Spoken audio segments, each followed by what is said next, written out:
Breaking news చూస్తున్నాం. మాజీ CM YS Jaganmohan Reddy అధ్యక్షతన జరిగిన వైసీపీ విస్తృత స్థాయి సమావేశం ముగిసింది. సూపర్ 6 మోసాలు, రైతులు పడుతున్న అవస్థలు, పార్టీ శ్రేణులపై కూటమి సర్కార్ వేధింపులు, మెడికల్ కాలేజీల వ్యవహారం ఇలా పలు అంశాలపై పార్టీ నేతలు కేడర్ కు దిశానిర్దేశం చేశారు వైఎస్ జగన్. తాడేపల్లిలోని వైసీపీ కేంద్ర కార్యాలయంలో జరిగిన ఈ సమావేశానికి రీజనల్ కోఆర్డినేటర్లు, రాష్ట్ర ప్రధాన కార్యదర్శులు, పీఏసీ మెంబర్లు, జిల్లా పార్టీ అధ్యక్షులు, పార్లమెంటు నియోజకవర్గ పరిశీలకులు, పార్లమెంటు అసెంబ్లీ నియోజకవర్గ సమన్వయకర్తలు, రాష్ట్ర కార్యదర్శులు హాజరయ్యారు. ఈ సందర్భంగా ప్రభుత్వ విధానాలపై విరుచుకుపడ్డారు జగన్.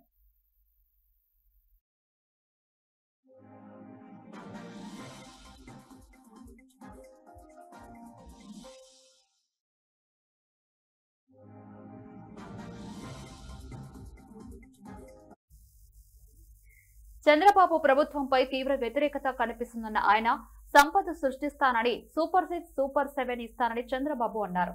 ఇక విద్య, వైద్యం, వ్యవసాయం, లా అండ్ ఆర్డర్ అన్నింటా తిరిగి మనమే. కేవలం 15 నెలల్లోనే ఈ ప్రభుత్వం ప్రజల్లో అంతా వ్యతిరేకత మూటగట్టుకుంది. ఎన్నికల్లో సూపర్ 6 పై పేపర్లో ఇచ్చిన ప్రకటనను ఇప్పుడు మార్చేశారు. నిరుద్యోగ భృతి, ఆడబిడ్డ నిధి, 50 ఏళ్లకే పెన్షన్ ఎత్తివేశారు. అట్టర్ ఫ్లాప్ అయిన సూపర్ 6 పై బలవంతపు విజయోత్సవాలు చేస్తూ ఉన్నారు. ఈ స్థాయిలో మోసం చేసేవారు ప్రపంచంలోనే ఎవరు ఉండరు అని విరుచుకుపడ్డారు.